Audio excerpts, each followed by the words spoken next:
This is the Soul-Filled Sisterhood podcast, and I'm your host, Nicole Burgess, licensed marriage and family therapist and an empowerment mentor for women. The information shared in this podcast is not a substitute, nor is it to convey professional, psychological, financial, or medical advice. If you could use such services, please seek them out from someone you trust. Now here is today's episode. Episode 108. If you find yourself often overwhelmed and stressed out, I encourage you to go out to NicoleBurgessCoaching.com/end overwhelm and watch my workshop on the 5 shifts to end overwhelm and live a more balanced and connected life as a highly sensitive woman entrepreneur. Now here is today's episode. Well, welcome, sisters. All right, back in episode 106, where I talked about as a leader, sometimes it can be kind of lonely. I made mention of Simon Sinek's book, Start With Your Why. And today I want to talk all about going back to the why in your life, why you're doing the career or the business that you're doing, why you are on this path that you're on, getting more curious about that. But before I dive into that, I'm going to take a little step back and share a little bit more about my whys in my life and why I do what I do. So I think I've said this in different episodes here. I know I've definitely talked about it on other podcasts where I was being interviewed. And I tell people, I've been a good listener, and a lot of HSPs, we just are. Same thing with if you're an introvert, often you are known as really as a good listener. And that started back when I was in high school. I had various friends, come and tell me if they were having thoughts of suicide, if they were struggling with their parents. And I would just sit and listen and hear what they were saying. And it wasn't until, I really went into college in high school, I had a professor who taught psychology, and I absolutely loved it. That's really where it all started, my love for that, because he talked about the brain, how it worked, and just, learning about what made them tick. And that really excited me. And when I was sharing with my parents back in my early 20s, right, late teen, early 20s, I was sharing that I really thought, psychology would be a cool field. And of course, their responses, they wanted something more safe and quote, secure for me, even though they didn't state that directly. They were just like, I don't think you can make a living being in the psychology or being a psychologist or in that field. It'd be really hard, this and that. And the reality is they didn't know anything about it. So they were just coming from a place of fear. Well, being the quote, good girl that I was then, I followed that. So I did accounting, and for years, I minored in psychology, but for years I was an accountant. And I knew when I picked that major, it wasn't a fit for me, but I went against my own instincts. I went against my own calling. But it didn't matter where I was or what I did, because my calling kept showing itself to me. I would have people show up and start talking to me in grocery lines, have them talking to me in the library when I was trying to check out a book.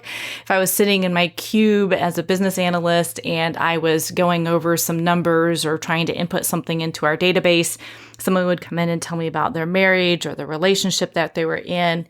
So it didn't matter where I went. People would tell me their stories. And I thought, finally, I really ought to get some training in this, because I can tell people things, but I want to do it with some integrity and I kind of know what I'm talking about. So I went to grad school, and I had delayed going to grad school for well over a decade because of my own limiting beliefs, my own fears that got in the way. And one of those was, could I really do it? Could I really make a living at it? But once I decided to actually get the training and get experience in it, things really started to fall in place. Now, that doesn't mean there weren't hardships or obstacles, but I just kept coming back to my why and taking a step forward. Why was I doing this? So I wanted to actually help others, and I also wanted to make a living at it. It wasn't an either or thing for me. It's no, I can see myself doing this quote thing. As I got thousands of hours of training and supervision, and then I took multiple tests because I live in multiple states, that I had to take different licensing board tests to be a licensed psychotherapist. As the years went on, my why shifted a little more to helping others heal from past traumas. know that they can have a healthier future and let the past stay in the past. And also I still wanted to make a living, right? So I knew what I wanted for people and why I was doing what I was doing. And what I love so much about my grad school was a transpersonal psychology school, which means it incorporated the mind, body, and the spirit. And you're really seen as a whole and complete person from the get-go. And as I continued in this field, I incorporated, other techniques that they're seen like, oh, these are coaching techniques, but they really come from the psychology field anyways. And it's all about the action taking that was going on. So my why now is more of like to help one woman make a change in her mindset, her belief about herself and what she does, so she can make a more powerful ripple effect in the world. So for example, I love to work with women who are introverts and or they're highly sensitive, and they are also these high achievers. But what happens with that is they're typically stressed out. They either don't like that they're HSPs and they're struggling with a lot of chaos in their life. Yet once we start to work together, they start to change their belief systems about their own sensitivities. They actually start to like themselves. They start to speak up more for themselves. They start to take charge of their time, their decisions, and the choices, because their whole goal is to have a more calm, connected, and feel more confidence in the life that they're in. And the thing is, when you actually like yourself, you begin to see you have the power to change your own life. And that's really what happened with me. It was more like, instead of me trying to live my parents' dreams in my early 20s, I finally got it in my head. It's like, wait a minute, this is my calling. I wasn't doing this as a job. I'm not sure that my parents did some of the things they did in their career because it was a calling. It was more like, nope, this is just what you do. And, I'm good at it, so I'm just going to do it. And they did it, but I don't know if they actually loved what they did. So for me, it's like I really help women. And that's why I talk so much about the spiritual practice. That's why I talk so much about having that inner reflection, because I really help women go within so they can find out their power actually resides within themselves. So does that wisdom. And I ask a lot of powerful questions, and then they test things out, right, through their own quote experiments, which is action steps that they take. And then we go back and we review the data for what did they find out when they were taking those actions? What were some of the results of those action steps? And now they can actually make more informed decisions as they go forward. Because when you believe in yourself versus what you have been told about yourself, you feel more empowered, and you really can make those changes in the world you're living like you want to. Just because, things are the way they are doesn't mean it has to stay that way. I was told I could make a living as a therapist. That's not true. I was told people don't change. That's not true. I believe people are very capable of change if they want to change. I was told you can't create an online business. That's not true. So, there's a lot of things I have been told in my life, and I'm just like, I just don't believe that. And so in order for me to figure that out, I've needed to take some action steps. And then I looked at what the results were from those action steps. Some things worked out really well. Some of these steps I've taken have taken years for me to get where I am. But I'm happier with where I am. I really am more satisfied because I followed the why that works for me, not for somebody else. I get sometimes asked why I do this podcast, because it's a lot of work. I do it because I have told myself from the beginning, I wanted to reach one woman in every country around the world.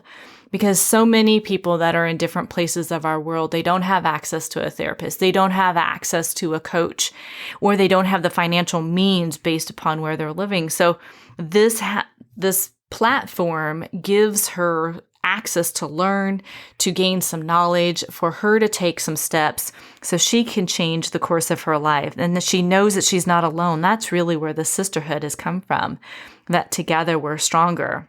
Knowing your why helps you truly stay focused on doing what you're doing when times are challenging, especially like now. We know the pandemic continues to go on. There's no, quote, end in sight, yet we know we're going to get through it.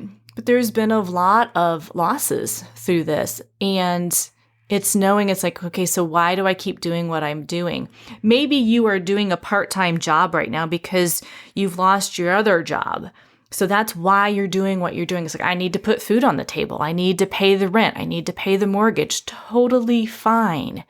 But when you stick with that, it's like, this is the temporary why, but my long-term goal, let's say, is I'm going to work at a corporation that works through social injustices. I don't know.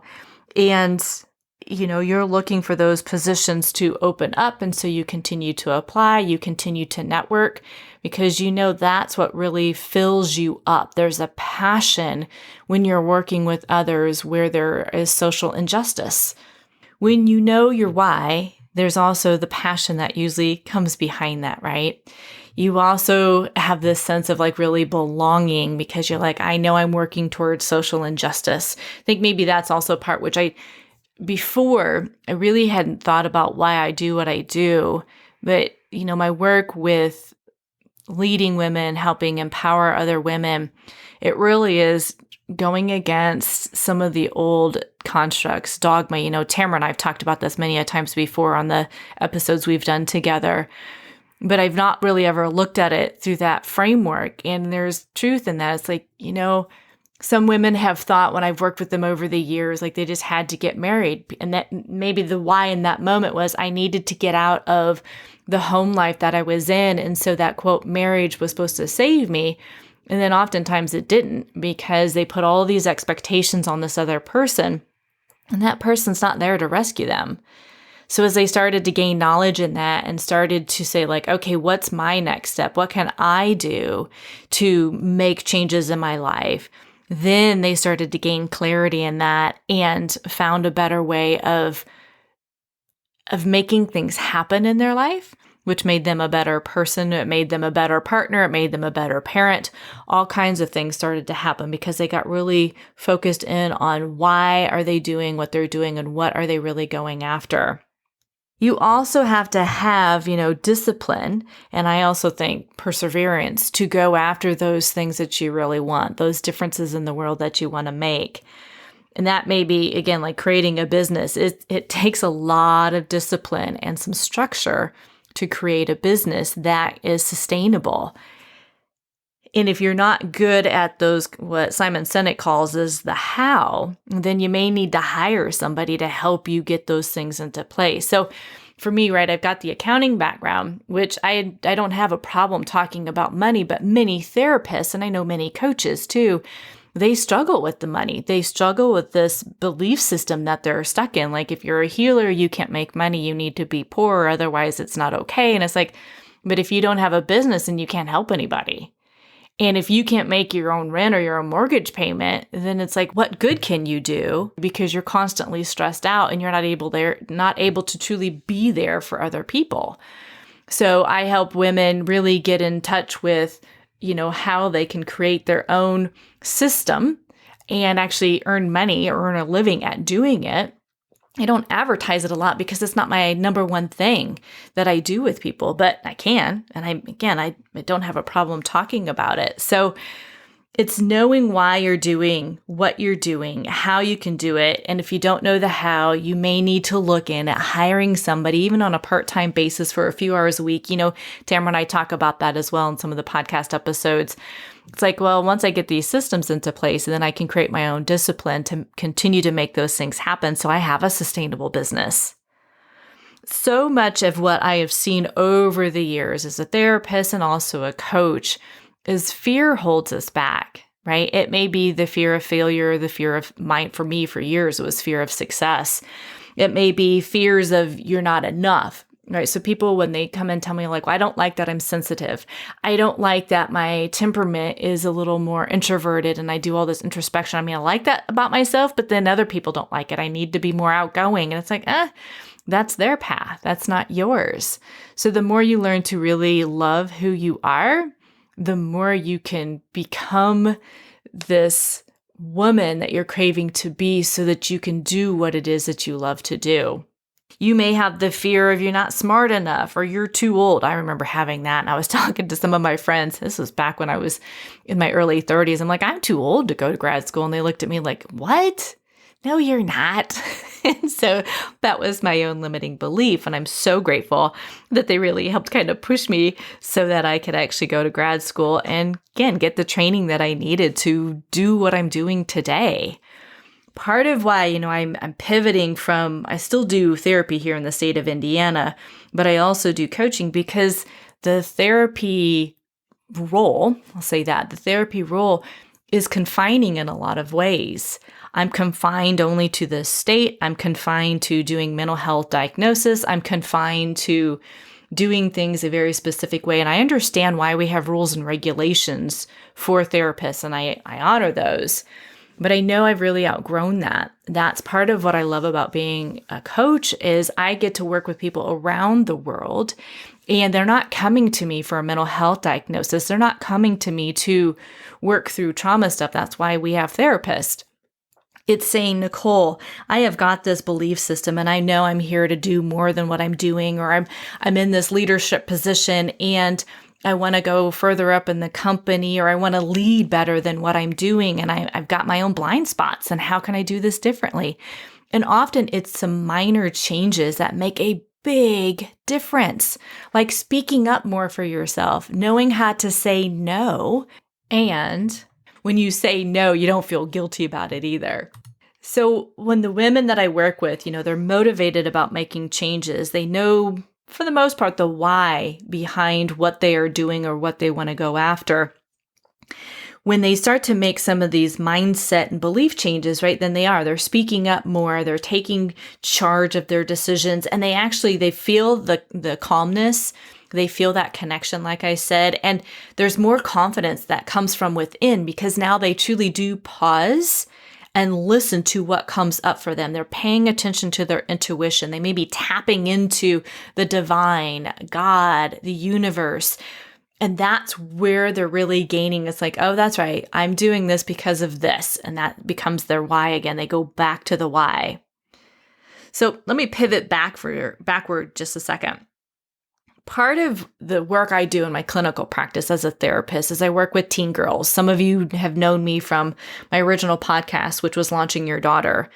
The reason why I did that podcast, because it was notorious. I worked with so many girls who I could see perfectionist budding, right? It was budding in them and these people-pleasing behaviors. Now I get belief systems came from their parents who learned it from their parents.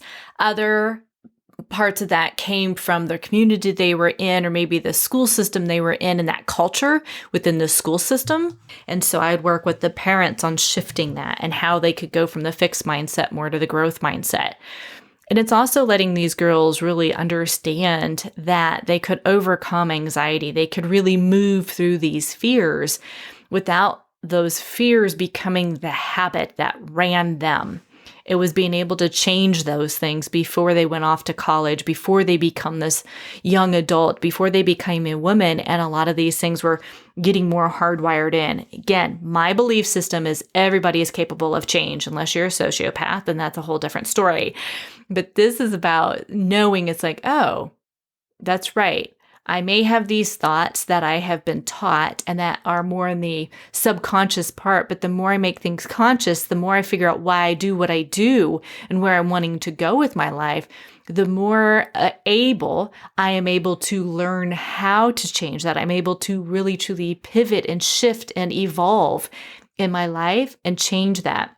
So that's why I do so much of the work that I have done over the years with teenagers, is because I'm like, they're here. I mean, they're making a difference in our world. They've got big dreams and, not wanting those fears to hold them back. We're always going to have fears that bubble up inside us. Even if we've worked through something, man, that self-doubt can totally come back. It's just recognizing it quicker so that you can shift from that. Sometimes I'll get a question if I'm talking to other entrepreneurs and they're like, well, why did you start your business, Nicole?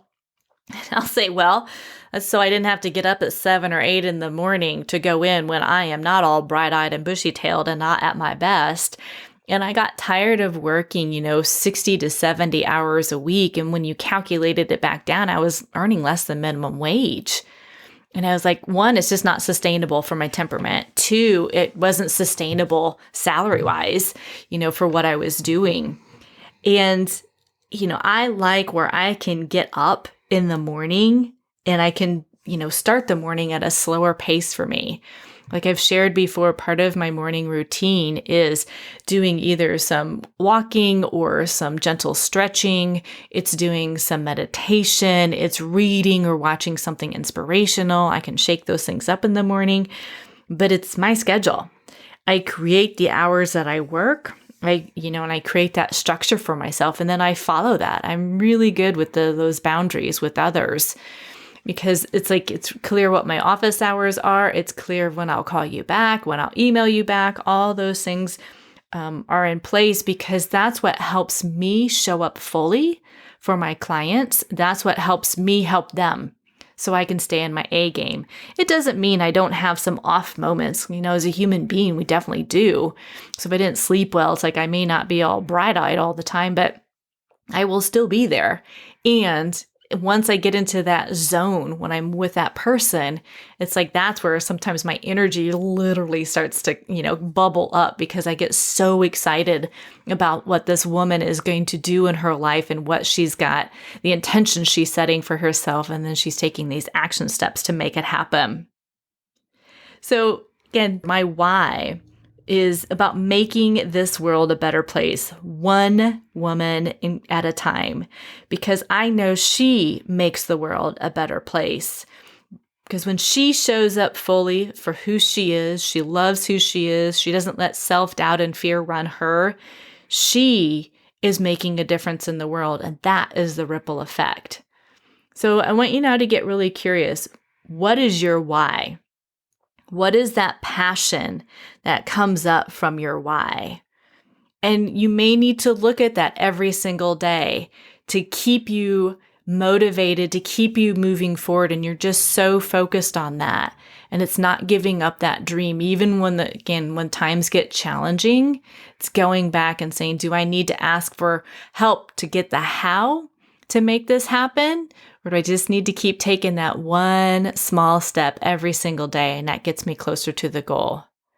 Well, I hope that helped you ladies. If you were kind of getting lost in what was going on in the world today, keep going back to your why. And if you need a little bit of inspiration, I just watched a beautiful TED Talk with Stacey Abrams.